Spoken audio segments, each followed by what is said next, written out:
So let's start. We are continuing the RL topic, and today Arsenii will tell us about multi-agent RL and something around that.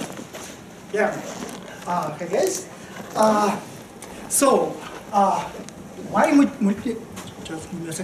Why multi-agent RL is important, and what is multi-agent RL? So in ordinary reinforcement learning, we are always interested in kind of interaction with environment and maximizing our reward. But our environment is kind of stationary, so it does not depend on time, and we can use ordinary reinforcement learning algorithms like Q-learning or policy gradient. It doesn't matter. And in a single agent environment, we do not need communication with other agent, we do not need cooperate with other agent, and we do not compete with them. So it's much easier than in case when you have several agents that interact between each other and observe their local observations rather than the whole state. So it's much more challenging task that requires us understanding how should we communicate, how should we cooperate, and something like that. So one more reason. Are you assuming that all the agents are operated by your system? Sorry? Are you assuming that all the agents in the loop are operated by your system? Sometimes yes, sometimes not. So like if not, then can't other agents be just part of the environment? So the question is are the agents that are part of the environment still learning? If they change their policies, so your environment is not stationary. It's kind of changing during your learning process. So distribution of your data is slightly changing when you're trying to learn it. But is it like let's say, like you're playing a game against an opponent, it's kind of multi-agent, two-agent system. Against what? Against some opponent. Yeah. So in each instance, you're competing against some opponent. Yeah. Like within this instance, opponent is kind of stationary, but across instances is different. Yeah. So you have to somewhat generalize this aspect. Sometimes yes, it really depends on your experiment setting. We'll discuss both of them.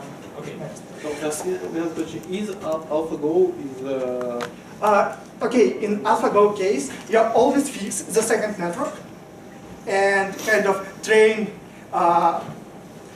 your model with fixed opponent.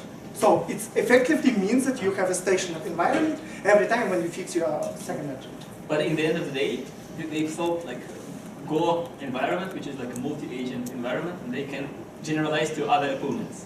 So like in the end of the day, they kind of achieve that, but like with the... If you are lucky. It also depends. So, the first reason that this task is really hard. The second reason that a lot of real-world systems are multi-agent. We can say that our government is multi-agent, our Bayesian group is multi-agent system.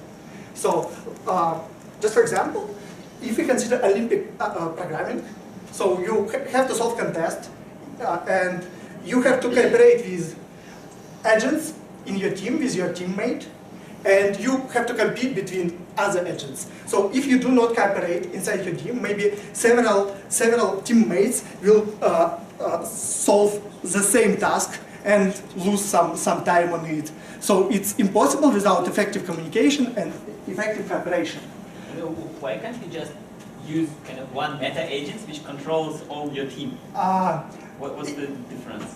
The difference is that in the real world, you do not have one Skynet that controls everything.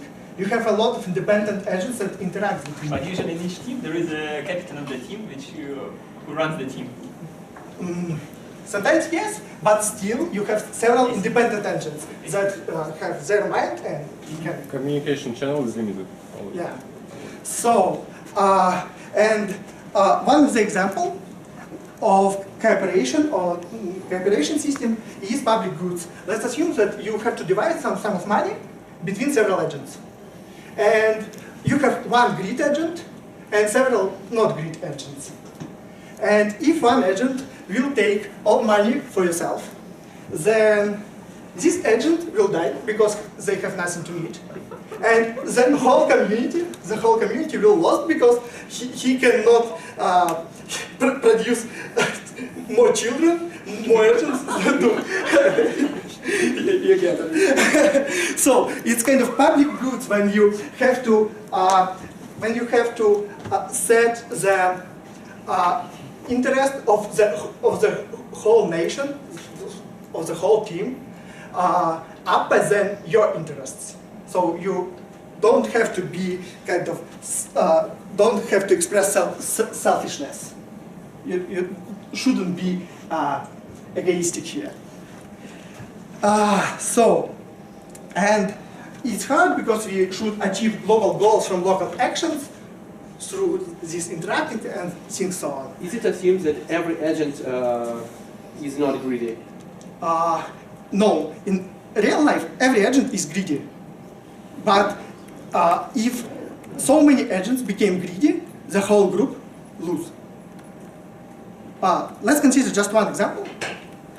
A lot of cooperation study was studied in game theory. And in game theory, we effectively, in most cases, we study matrix games. Let's say that you and your friend try to murder someone, and police prevent it, and now you are in prison. You divided between two separate, I don't know, rooms, let's say rooms, and policemen just talk to you that you can cooperate with them, and you can kind of create evidence between your friend. So if you create evidence between your friend and your friend do not create evidence about you, so you will lost in prison 0 years, and your friend will lost in prison 10 years. So if you both cooperate with police, so you both are involved in this accident, so you will spend in this prison both of 3 years. And if you do not cooperate, you will spend in prison just 1 year, both of them, you and your friend. So what will be your action here? Let's assume that you're one of them. To rescue your friend. What? Give evidence. It depends on how good I know this friend. Okay, who want to give evidence? So defect. Raise your hands, please. Okay, and probably other people will select to cooperate. But the only equilibrium in this game is to defect, always to defect. Because you always have a kind of two feelings, greed and fear. So you can have a fear that your friend decided to defect you, and so you will lose a lot of years in the prison. It's really bad. The second choice is to greed. You won't lose 1 year in the prison, and so you decided to cooperate in order to kind of trick your friend. So. But we don't consider our knowledge about our opening politics here. Yes, no knowledge here. It's a kind of zero state. You have no knowledge here. Yeah, and it's one of the problem. Just give me a second. Okay, but as you can see, just few people raised their hands and decided to defect with their friends. So it's one important thing that people usually can cooperate with their friends, even if it's kind of fear, if it's in some sense suboptimal. So people usually can cooperate, but all game theory say you that you shouldn't cooperate. Suboptimal min-max sense. Yeah. So it's optimal to cooperate here, but if you cooperate and your friend defect, you will lose a lot of a lot of stuff. So it's always optimal to cooperate in these type of games, but the optimal strategy is to defect. So optimal in terms of maximum loss. Yeah. So this situation is called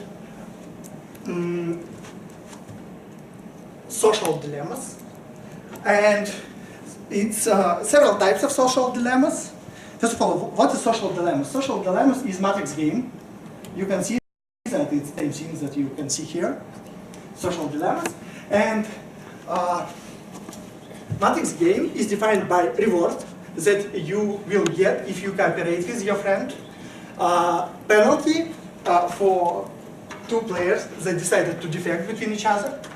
And if one of them decided to trick, he will take kind of temperation, and sucker will get output that is extremely bad in most cases.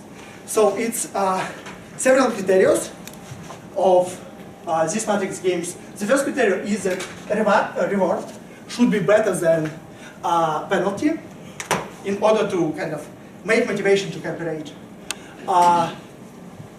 Reward should be better than sucker outcome in order to kind of also have motivation to cooperate. Do not have motivation to get this thing.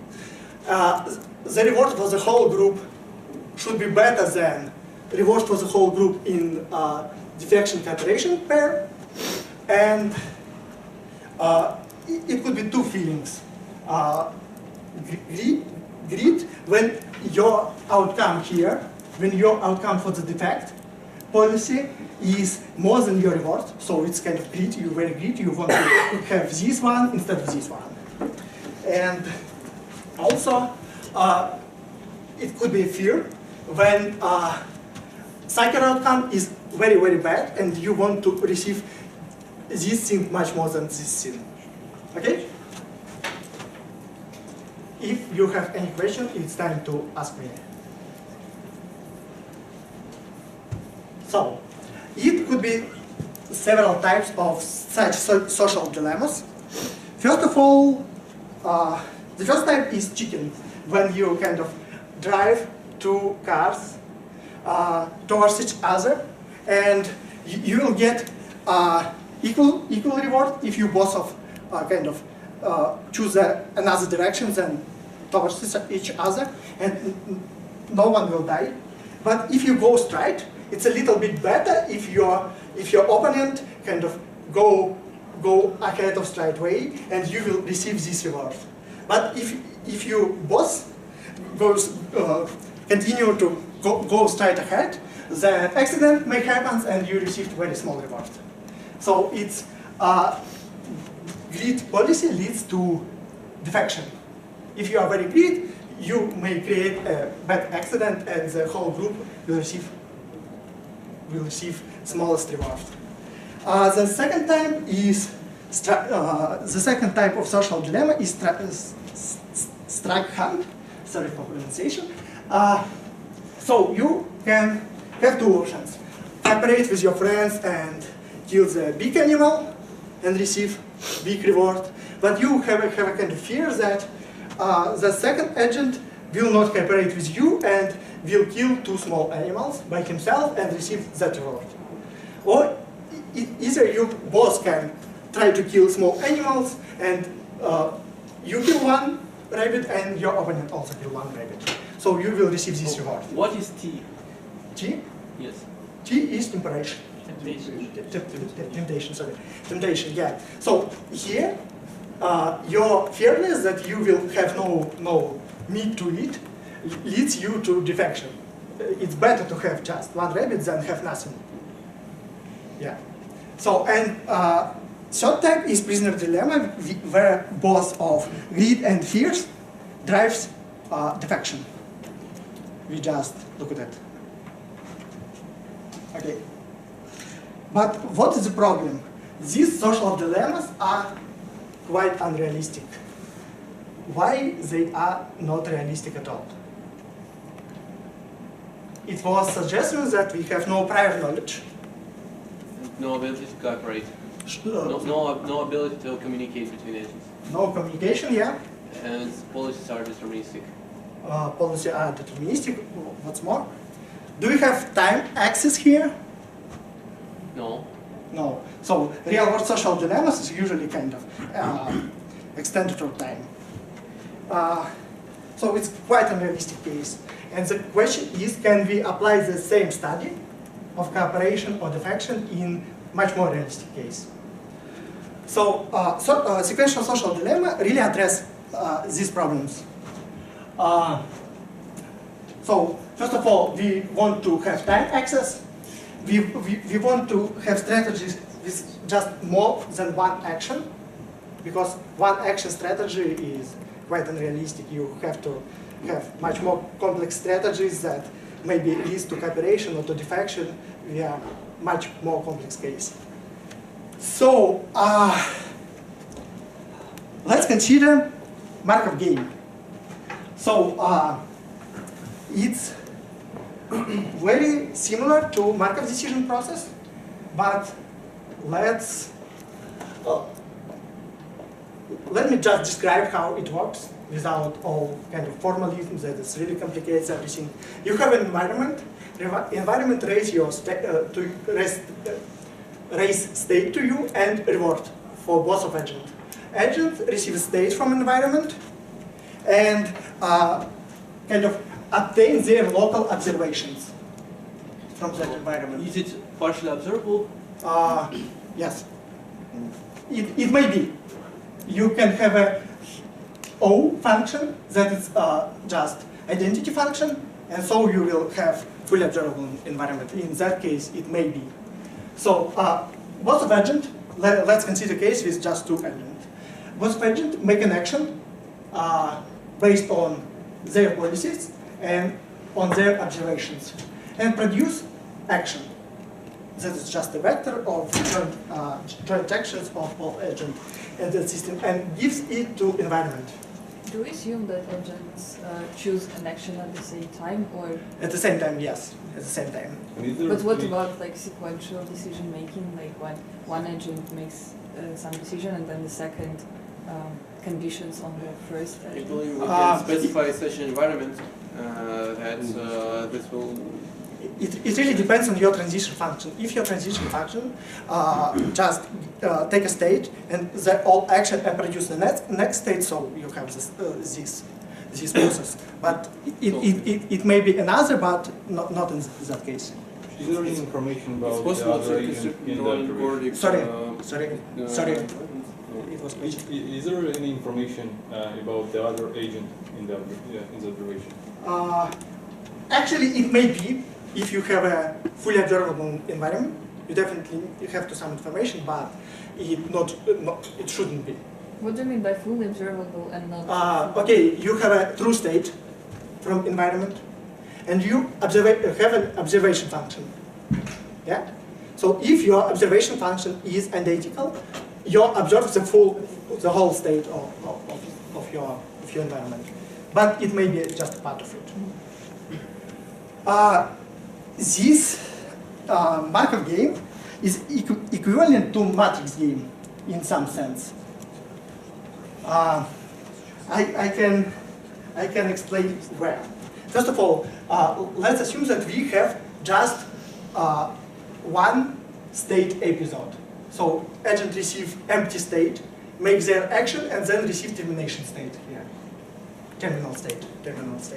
So we have just one state in our game, and let's say that our observation function is identical. So we have no observation here, kind of empty observation, and it does not matter what is our observation function. So next. Our policies could be cooperative or defective. It's just two actions, and our policy is namely to choose one of them. So we have just one step in our game. We should choose action cooperate or defect, like in these games.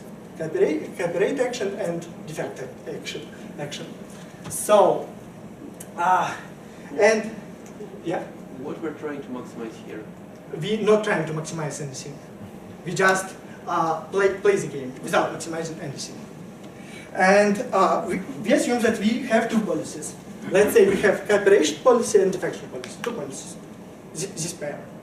And we kind of... Those are not policies. Cooperation and defection, those are actions. But if you have just one step in your game, actions are equivalent to policies. But if we are talking about deterministic policies. Yes. Okay. Yeah. So we now introduce kind of long play-off function that evaluates two policies starting from state as 0. This function can say us how good we are if we start from this state and play with these two policies, with this vector of policies. So in the case of matrix games, it will give us definitely the same figures as we can see here. If we run two cooperative policies with 3 rewards that equal to 3 for the first player and for the second player, and so on. I hope that everybody get it. If not, ask me a question. So you have an index in your playoff. What does it mean? Index here. Yes, and in the under the also. This index just kind of control that we evaluate reward function for the same player. In the very general case, two these players have their own reward function, so they received 2 rewards from environment. One for the first agent and one for the second agent. So if we are talking about Markov games, these rewards should be kind of mirrored. I mean that they should be just согласованные. Okay. Consistent, yeah. They should be consistent. So, and we assume that if we run that function with index that equal to 1 and 2. Спросить, по-моему. Не знаю, кого зовут.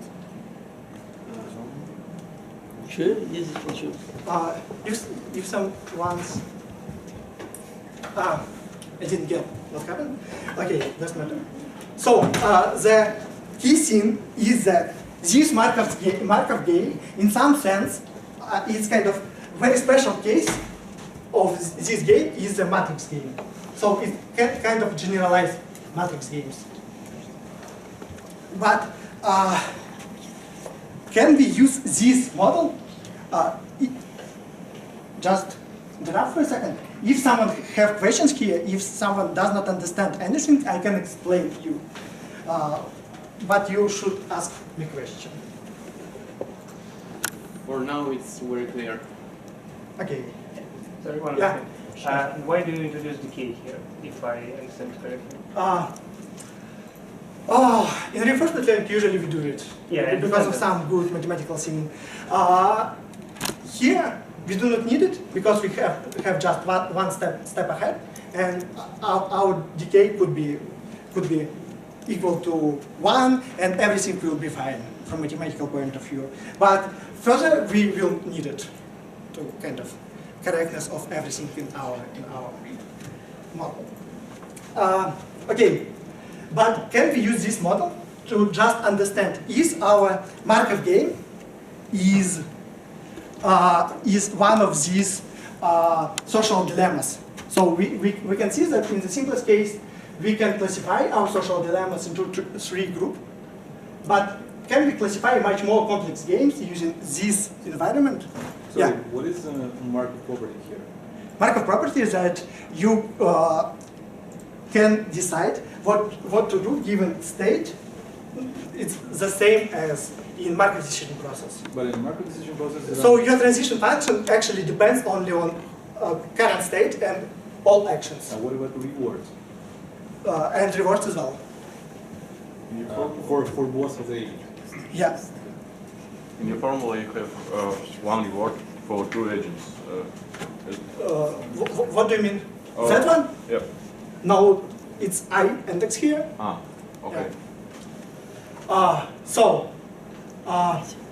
First of all, to be much more concrete, I will show you one example of Markov game, and after that we will classify something using that model. Let's say that Markov game involves two players. They want to eat apples, and they have reward 1 for eating that apple. And also, agents have a beam action. Using beam, they can tag their opponent, and if they tag their opponent twice, the opponent will disappear from the game, let's say for 10 steps.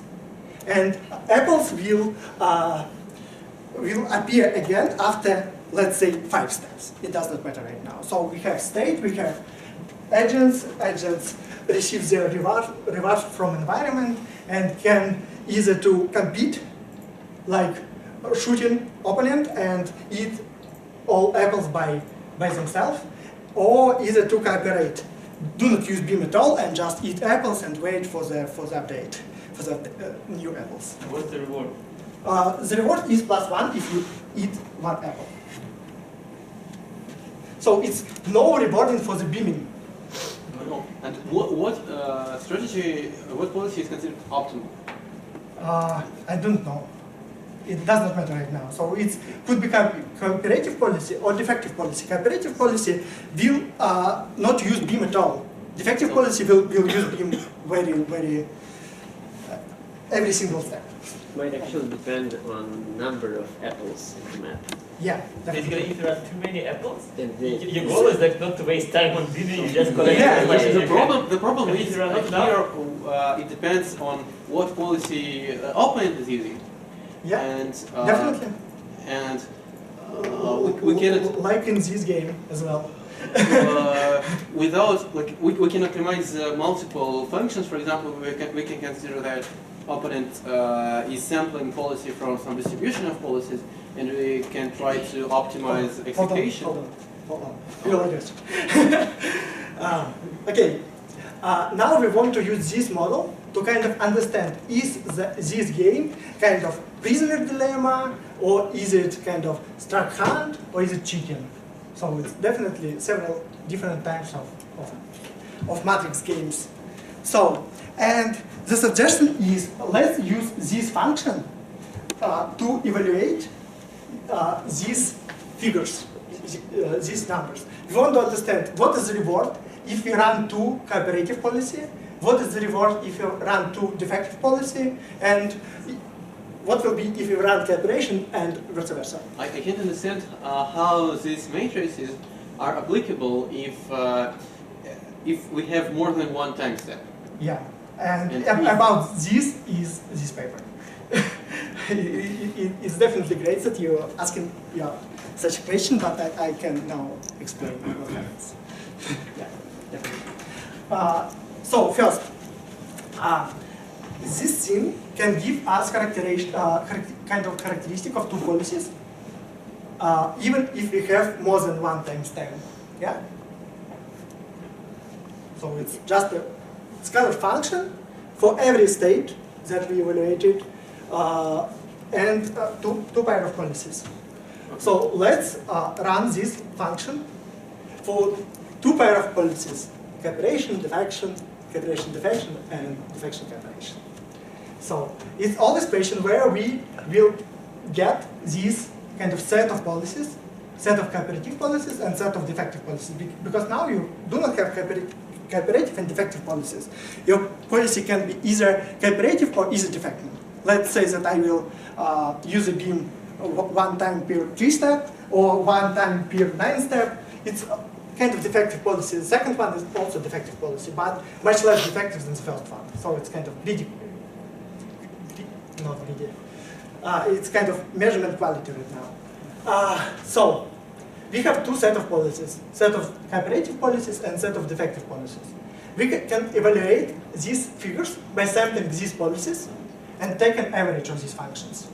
Yeah? Everyone get it? No. Okay. You have 2 sets of policies, disjoint set of policies. we just said that one of them is cooperation and one of them is It defection. is an arbitrary name choice, isn't it? Or we have some way to Okay, in this game, what will be cooperative policy? never use beam, What will be most defective policy? always use beam. What will be less defective policy? Use beam sometimes. Sometimes. So we can use kind of beam right here to understand is the policy defective or is the policy cooperative. So do you mean that for two policies?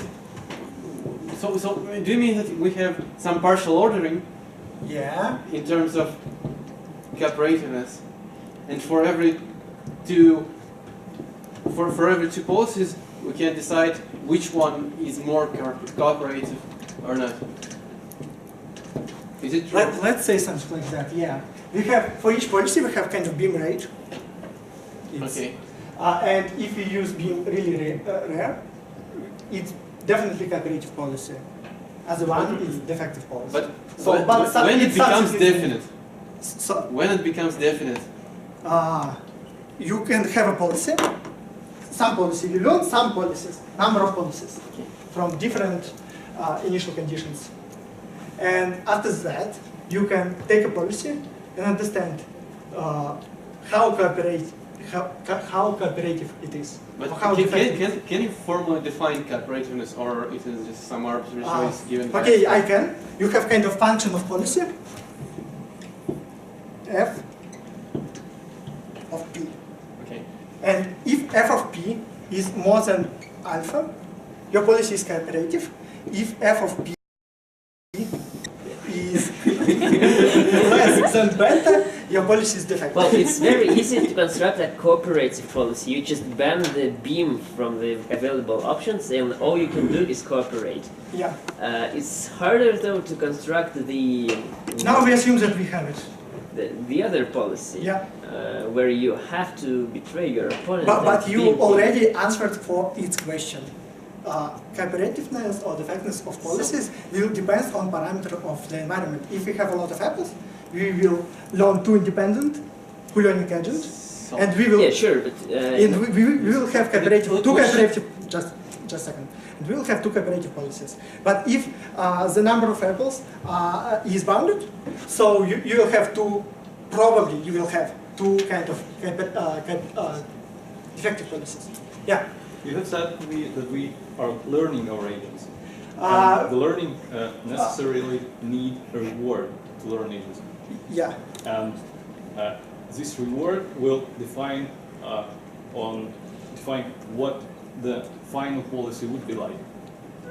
Yeah, that's true. And you're not saying what is the reward, and you're saying we'll learn an agent and obtain a cooperative policy. So what is the Okay. reward? Okay. Now, just thinking about that game. Okay. You have a reward for eating one apple. Okay. That's all. All reward. In this game, is like that. So if you have a lot of apples, you probably have no time to just use beam. You had better spend time on kind of eating apples. And we maximize our reward while Yeah. learning our agent. Yeah. Both agents independently maximize their reward. can you say that? Well, that depends a bit what reward is. Yeah, If definitely, your reward yeah. is your apples minus opponent's apples. It's not a learning cooperative agent. It's study cooperation in multi-agent environments. It's about that. It's not about learning. Okay. Can we say that given policy of our opponent, the overall game is now a standard market decision process? Sometimes yes, and I'll cover it later. Now it does not matter. Well, if I actually- get it. It's not a topic of discussion right now. Okay, the question is, you mentioned the averaging over the infinite set of policies which are cooperate and do we have some distribution over these policies to do the averaging? We do not have kind of implicit distribution, but explicitly yes, we have it. Okay. Yeah. So now we assume that we have two Wait, set wait. of policies. We have some game that we want to evaluate, right? Yeah. To find this RPST. In order to do so, we have some initial state S Yeah. here. But in order to do so, you need to find optimal policies, optimal cooperative and optimal collective policies. It's kind of handmade sets. You still have to define this function.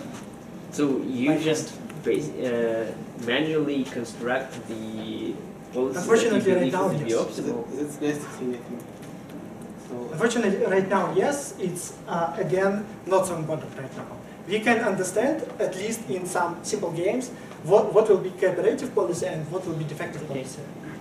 So, yeah.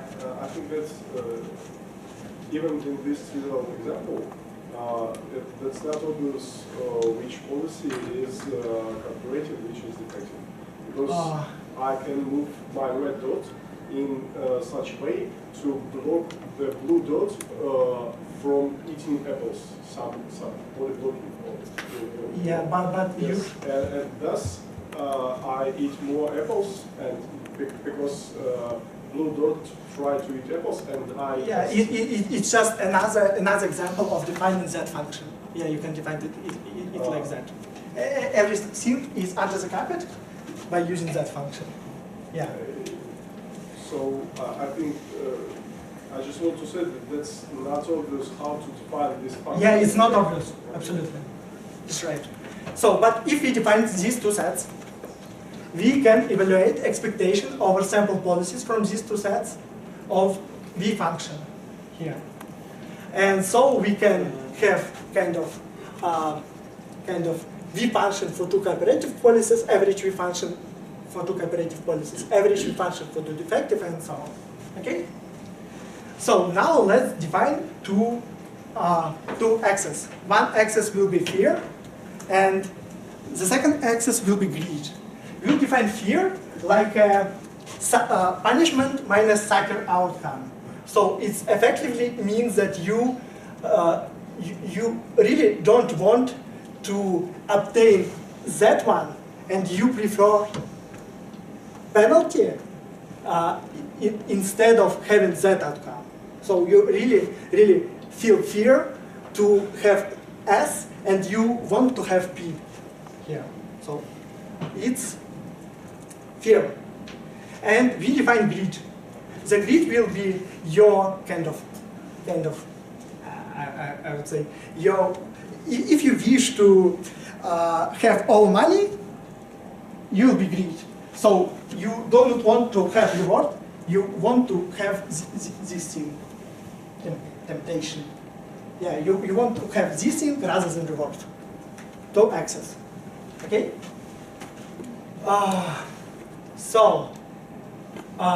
First of all, we now can have a set of policies, have this evaluation of this function for every state in our game. Let's say for every state or for several states.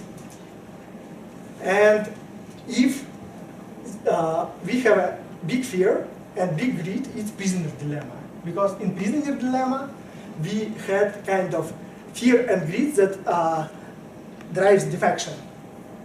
And it could be also chicken or straight hunt. Yeah. Do you understand how we did it? If not, ask me questions. So we just run our policies, compute the expectations, and these expectations we use as corresponding numbers in previous stages. Yeah.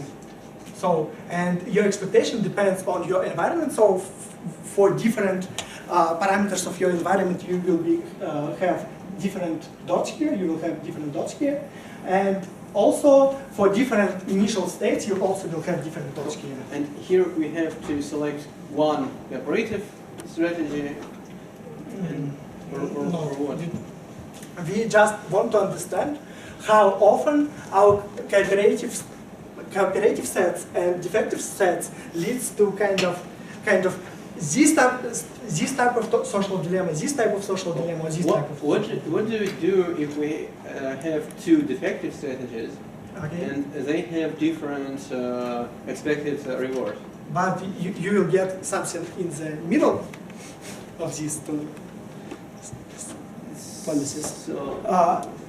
So it's possible to like by defining the same function and the same like threshold parameter, is it possible to sample such a cooperative and defective strategy set that for two different sets, the structure of game will change, like the type of game in our classification? Obviously, yes. It really depends on your sets.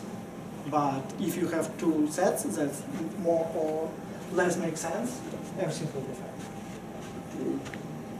But it's not obvious what sets like make sense. Everything is under the carpet here. It's not about choosing these sets. It's if we have sets. That's all. Okay. Not about this. Yeah. Why we choose such a notation that our strategies depends on the initial state? Is it important? Yeah, it's just here. So. Yeah, what is value function I understand, and why we describe our strategies in such a way that it depends on the starting state. We can fix starting state right now. It's also not so important. But for different parameters of our environment, let's say if our apple will be updated after 10 or 100 steps, it will be a big difference between eating all apples or taking your opponent. Okay, so now we will consider two types of experiments. First, with gathering game. I have already described the game, and you can see illustration right now. So they eat apples, and are these agents trained by reinforcement learning? Yeah, it's learning. The ordinary learning. And if one agent take another, are they trained together? Independently. Independently. How do they know that they should use demons sometimes? Because if there is only one agent, they never should do that. Yeah, they trained independently, but in the same environment. So they both were in environment, but then the first did not see the policy of the second agent, and vice versa. The question is, how do you define reward in such a formulation? Because the reward is just +1 for every single apple. The problem is you should compute expectation over all possible, your adversary is also part of the environment, yes? Okay. And the first problem is the policy of your opponent changes over time. And I believe it is. So let's discuss it later. Okay. It just makes the transition environment stochastic. Okay. Now in these experiments, they studied the following thing. Sorry, guys. Let's. Okay, let's move on because we don't have infinite time, unfortunately. Yeah, that's true. Okay. First of all, we have two parameters of the environment. Time which we will lost in we got tagged. We can lost something like 10 steps or 100 steps or 1,000 steps. And also we have a time that apples need to be updated. So, and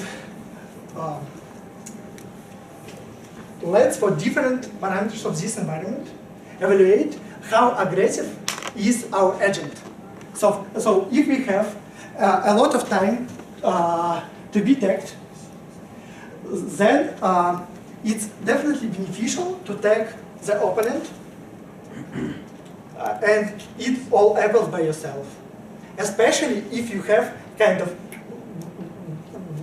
very small amount of apples. So it's first thing. So aggressiveness of our agent really depends on environment. The second thing, this plot is right, that plot. but for real game. And as we can see, these red dots is such dots for such parameters of environment where our game is prisoner dilemma. Do we consider only symmetric games? Yes, your reward should be some sense symmetric. Otherwise, this equation will not be satisfied. Yeah.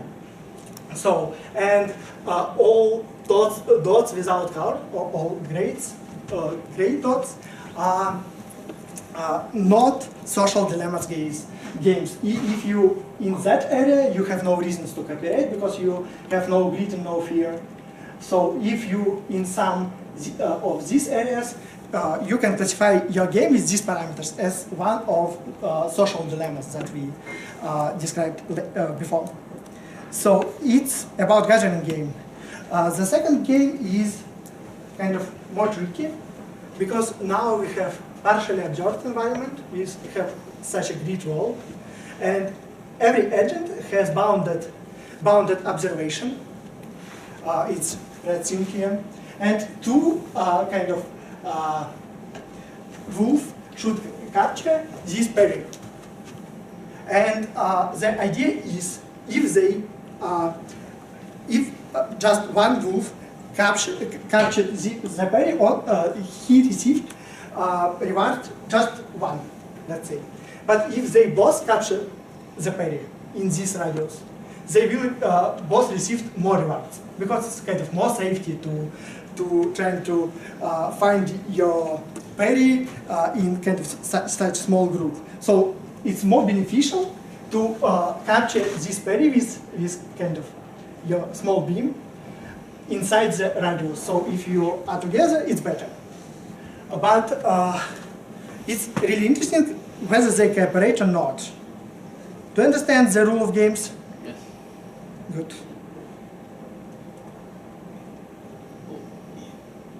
So. Is it mechanically simpler to catch him when you're together, or not? You just receive more reward if you do it together inside these radius. So, and as we can see, it could be two types of cooperation strategy. The first type, you can always be together and trying to capture parity here. But the other type of strategy is that you find parity and then waiting for another agent to capture it. Is parity also reinforced? Is it created by reinforced learning? Yeah, just learning again independently. So and is the prey also trade? Yeah. And it was like just run away? Yeah. That's the strategy. Yeah. Yeah. So it's a second experiment, and also we can classify game for different parameters of the environment, namely team reward and radius, stuff like that. And we can see that we now obtain different types of games depending on parameters of the environment. So it's different type of social dilemmas. Either I feel fear or either I feel greed just to capture the parent. Can you explain this? What's the difference between dots, stars, and squares? Everything gray, every gray dot does not satisfy of conditions to be social dilemmas. So some inequality does not satisfy. Yeah, okay. You have squares, dots, and stars. So the difference is that the different conditions are not satisfied. Different inequalities from this slide. So sometimes it's not just social dilemmas. So different points are like different policies.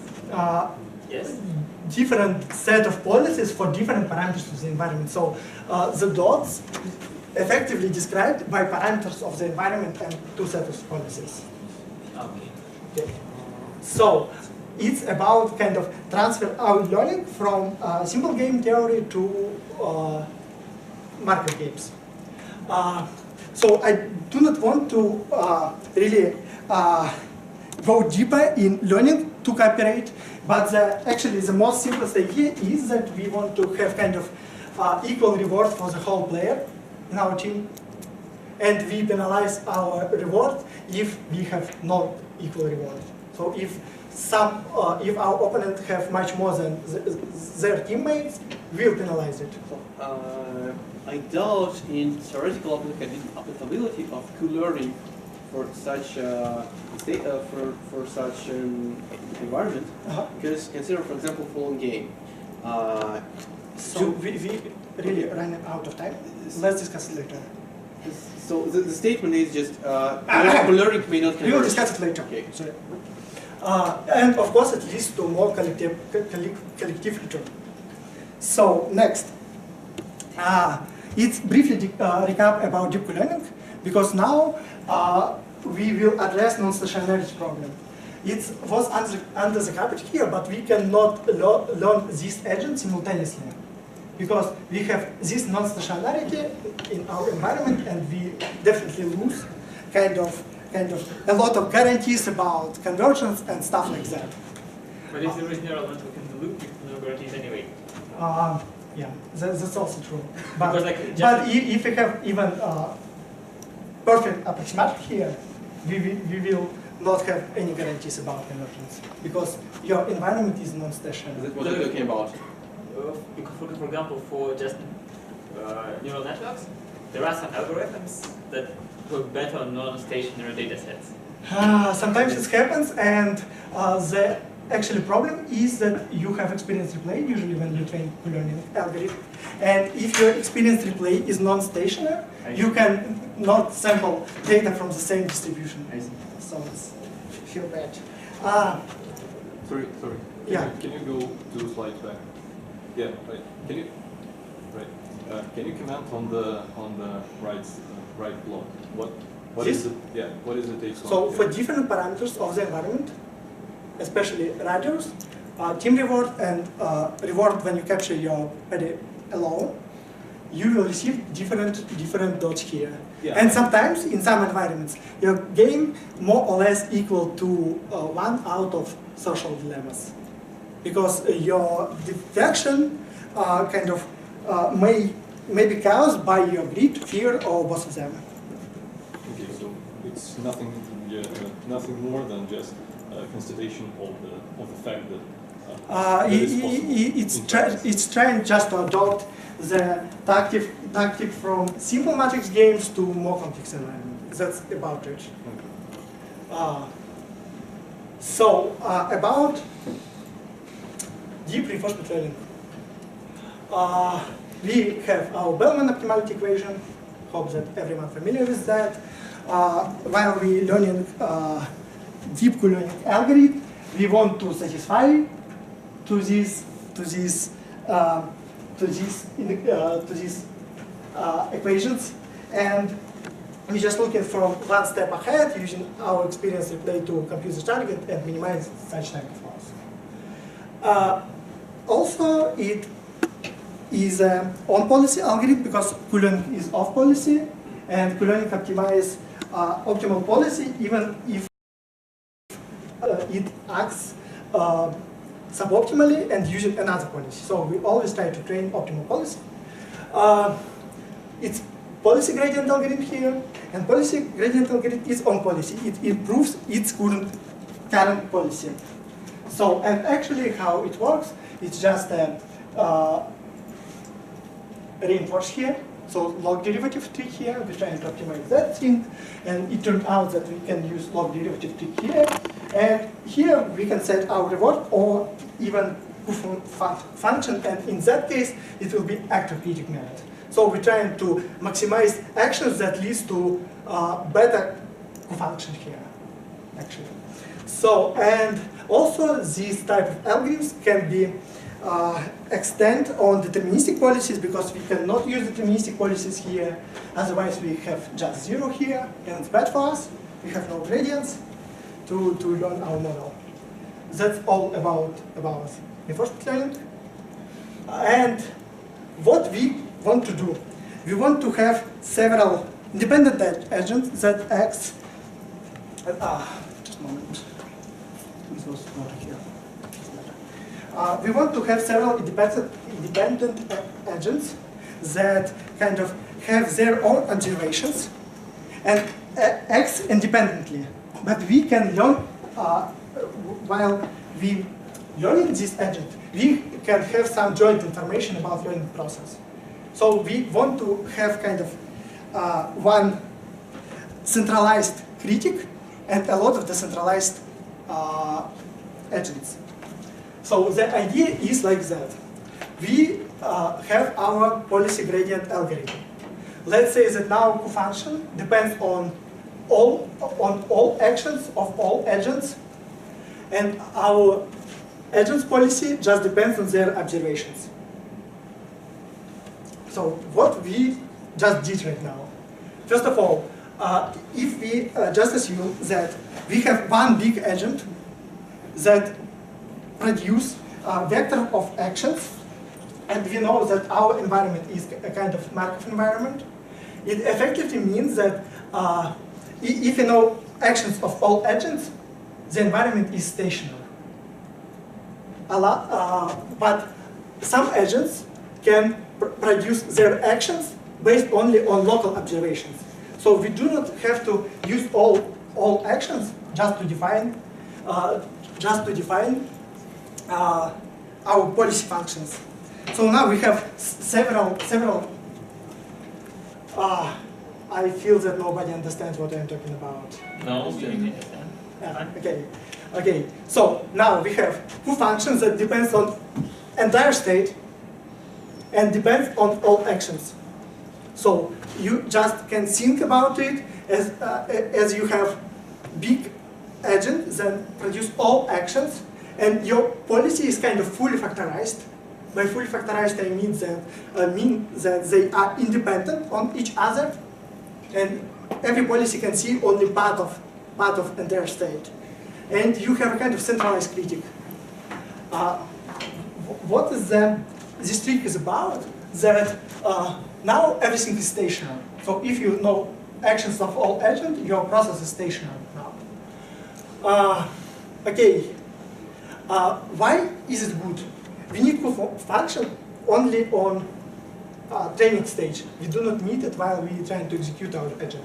So we perform independently execution, while on training we use the whole information about actions of our agents. The key function of the joint action vector mean that your agent need to be cooperative, right? It depends on their rewards. Their rewards, but we model the whole. What is the joint function here? If they are competitive, what are you modeling by single function? Yeah. By co-function, as I understand it could be two cases. First of all agents could be cooperative, then you use maximizing in your co-function, or then you just can use the sum of all rewards. Or if they, as I understand, if they are trying to compete, yeah, you kind of apply min-max co-function, kind of, I don't know what is the right name of this co-function, but you can maximize over, I don't know right answer right now, but let's assume that they all cooperate right now, okay?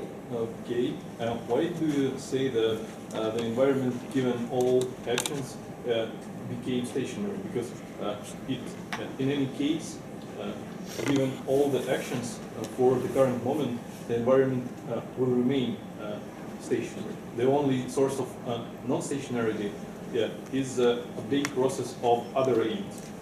Yes, that's true, and it's different about how you think about your agents. If you just assume that you have one big agent, and from that point of view, it doesn't matter how all the policies changes, because you have one big agent.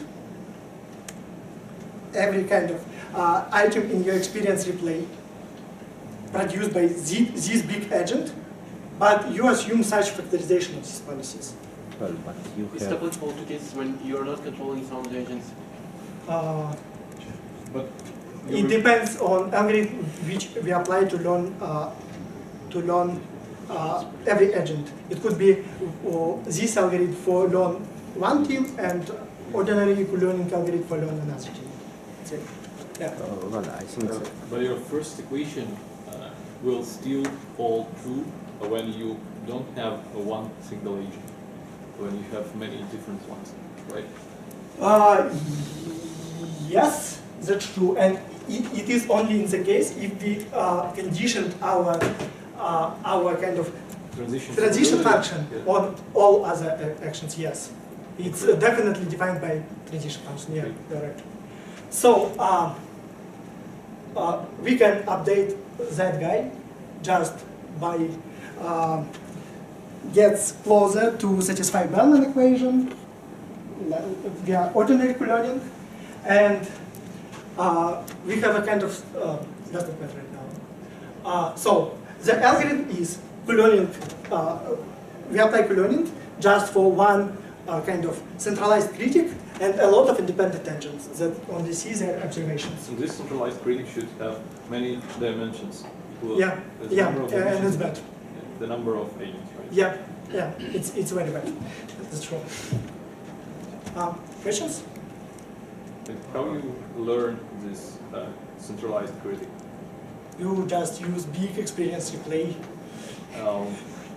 I understand, but you need to save in this experience replay reward for each agent. So you should have different rewards for different agents, and this reward should somehow represent. Your reward function is defined as a kind of function over states and actions. But it is a vector function. Yeah. So it's returned just one single reward for the whole agents. One single return for what? For the whole agents. So for the whole agent for this big agent. Yeah, it's true. But how can you then model a vector of Q values? Because you have only one reward, and you say that different agents could be either cooperative or competitive. Okay, I get it. Because okay, we can say that we have different reward functions for the different agents, and every kind of centralized critic function, every component of this vector, is just a co-function for this agent conditioned on state and all other actions. So yeah, in general, it seems that reward function could be different. Okay, let's move on, because I have several more slides that I want to present, and 10 more minutes. They tried this algorithm on different environments that really are required to kind of cooperate between agents. Just for example, in this environment, we have two agents from one team and one agent that try to prevent their cooperation. So the reward was like that. Agents want to achieve this point, and they reward that as the minimum distance of any agent to this point. So if this agent just get to this point, this agent will receive the best reward, because this agent also will receive the best reward, and vice versa. This agent want to take this point in order to prevent this agent to have a maximum reward. And but the challenge is that for this agent, this point and this point are the same color. He does not know which point should he select. And based on actions of this agent, he should probably select one of these points. But this agent can trick this agent. What is the tricky strategy here? How we can trick? Can he distinguish between agents? We have two agents. Can he say which agent is which? Yes. They both know that they need this one, but from perspective of view of this agent, these points have the same color. No. Does the second team player understand the difference between the two agents of the other team? No, they are the same for him. So the second agent can rush into the false point. Yeah, yeah. The optimal strategy is divided between 2 points in order to kind of trick this agent. Okay, and it was a lot from environments like that. And despite the simplest of these environments, ordinary reinforcement learning algorithms still can solve it. But that centralized critical algorithm could do it. Okay, let's play the video. But and is the red the adversary also learned, or is it? Yeah, it's also learned. And can't we just have to the optimal adversary? You can, but it depends on which algorithm do you use for learning that adversary. You can train it with ordinary learning algorithm and train it. Well, but can't you just hardcode the optimal behavior? What will be the optimal behavior if you just split the whole team into these 2 points? One of them is true point, your real objective, but another point is your false objective. You have no idea which point you should go for. I can show you exactly this scenario. Maybe it's more. But then, for example, if you're running very fast, if you can do something with other agents, maybe you can just cover both points. Maybe that's true. Okay. Let's start from the first environment. In first environment, we have listener and we have speaker. Speaker can see the color of listener and want it to get to point of the same color. But this guy do not see its own color. So, and listener are rewarded based on distance to that point, and speaker are rewarded also on distance between that guy and that point. So it's no explicit reward for telling the right thing. Yeah. So, and blah, blah, blah, blah, blah, blah. And everything good, as you can see. Even now, everything good. And then now, everything good. But if you trained it with ordinary reinforcement learning algorithms, it's just learned to ignore listener actions or speaker actions and just find the middle position here. So it's kind of a really natural way to minimize the distance, just choose mean. Yeah, and next environment will be the environment that we discussed before. And why ordinary learning can't work in this situation? It could be several reasons. Probably it could be inconsistent gradient, as they told, but it's just an intuition, nothing more. Probably you should somehow understand correlations between actions, and so that's why you need this centralized critic. Otherwise, you cannot do it. And can't you go, in theory, the AlphaGo path? So you have 2 policies, then you kind of learn step by step and improve, and both converge to optimality. Maybe, but if you have much more agents, it became really challenging.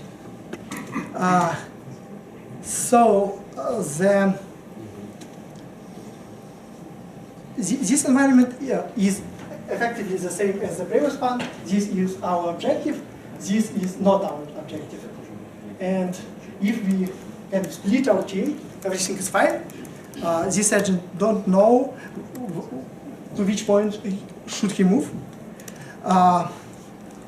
But if we use just deterministic policy gradient here, you can see that it's worked not so well, because this agent at least understands to which point should he move, because one agent do something really wrong. So, and why they're not just converging to the point and stopping there? Why are they running around? Because it's continuous action space and maybe it's some noise. Yeah. So the idea of this game is that it's a kind of hunter, and they're quite slow, and parry is quite fast, and they have to cooperate in order to catch it.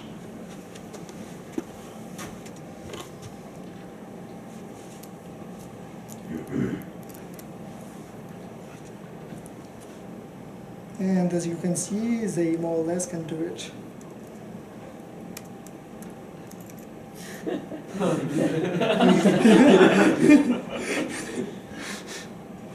Yeah.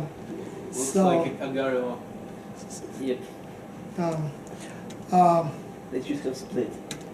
The next environment is cooperative navigation. So they rewarded this agent, rewarded as a maximum distance between between one out of teammate and every single point. So they have to take all points and do not compete with each other in order to set on this seat together. So it also works quite fast, as you can see.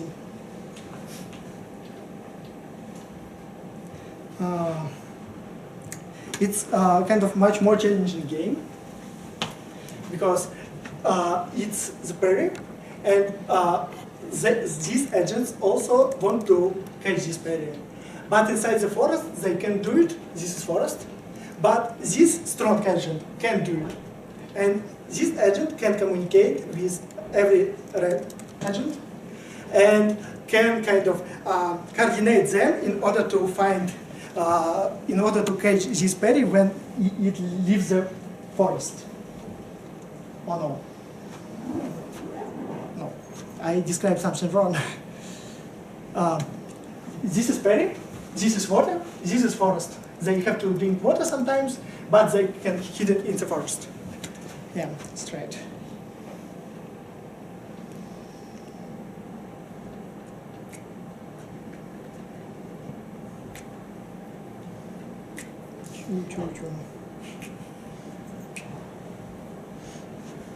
Now, miscommunication because it's just an ordinary reinforcement learning algorithm here.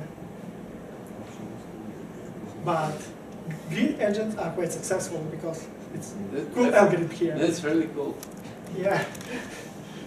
But now we. Water in the forest, that's cheating. Yeah, that's it. And now. Why can't they just stop at put like one soldier at each water? Like, why not just do that? One soldier? Maybe it's a good solution. But we have just stupid algorithms. Okay, we have 2 more minutes. It seems that the green prefer to run away. It works mostly better, and we have kind of really good plots with high reward. And it's one more cool paper. I don't want to go deeper, but the actually idea is if you want to kind of sample from your experience in play, and your policies of your opponents, of other agents slightly changed, you sample from their policies in the previous period of time, and now you want to obtain samples from current period of time. So you just have to apply something like important sampling, where you sample from one distribution and obtain samples from another distribution. But unfortunately, this approach does not work. Is it like cross-region policy optimization? Not completely. So multi-agents is a really cool topic. It's really not so many papers, recent papers in that area that really perform well, and probably it's one of the most area in deep reinforcement learning right now. And so, if you're interested in reading the papers, that's the list. I have a question. Yeah. Are they comparing against a baseline, which like just one big agent's controlling everyone, each team? They didn't. So because like it might be the case that like kind of what learning this agent is also hard because space of action goes up. So it might be like super sample inefficient to do that. Yeah, yeah. So if you're modeling You can multiplicity, exploit symmetries, natural symmetries occurring in such cases, and possibly you can use like single network for all agents with shared weights. yeah, but still, it still blows up because like there is like combinatorial nature in this thing, and you have to like if you actually now have not 2 blue points, or like 200 of blue points, Yeah. then like you just your action space is very big. Yeah. So then you just can't learn at all. You really have to assume that your policies are factorized and independent because. Yeah, but are people doing that or not? As I understand, no, because of this reason. Yeah, but like are they like trying to develop methods for that? Because I say like, say we are trying to play StarCraft. We know some company tries to play StarCraft. They probably have this issue that like kind of action space blows up. I agree with you, but I didn't see paper on it. But it's really interesting topic, yeah. Because it's kind of, I'd say, that's what I would think people would mean by multi-agent RL, but that's not. It's something else. Yeah, sometimes they kind of try to summarize actions between several agents and kind of factorize, not use kind of fully factorized policies, but somehow factorized policies. In most cases, it's My question is, are there some types of environments for which there are convergence guarantees? For example, I have intuition that if your game is symmetric, learning can work. I don't know. And do they have like the things that they are doing are somehow strange, because you can imagine example when one agent is rewarded if he do the same thing that the other agent is doing, and the other agent is trying to invent something new. And for such game, there is no I do not see why it's guarantee convergence. You can't guarantee convergence in Let's talk if you're about it afterwards, please, because everyone got tired. I have Okay. a question. Yeah. Can you switch one slide back? So you said that to learn the right Q function, we need to somehow address the issue that our policies are changing in time. But in the Q learning algorithm, why people use experience replay is the specific reason because the Q star function does not depend on what is your current policy now. The Q star function is an approximation. I get your question. It's now really depends on, do you interpret it as an agent, as a part of your agent, or as a part of environment? If the other agent is kind of part of environment, your environment changing over time. And so that's why you have to use something like component sampling here. But this is only the case when you have the reward only for your agent and not for all other agents. Because, yeah. And this is the case in this paper. Okay. Okay, no more questions, so let's thank the speaker.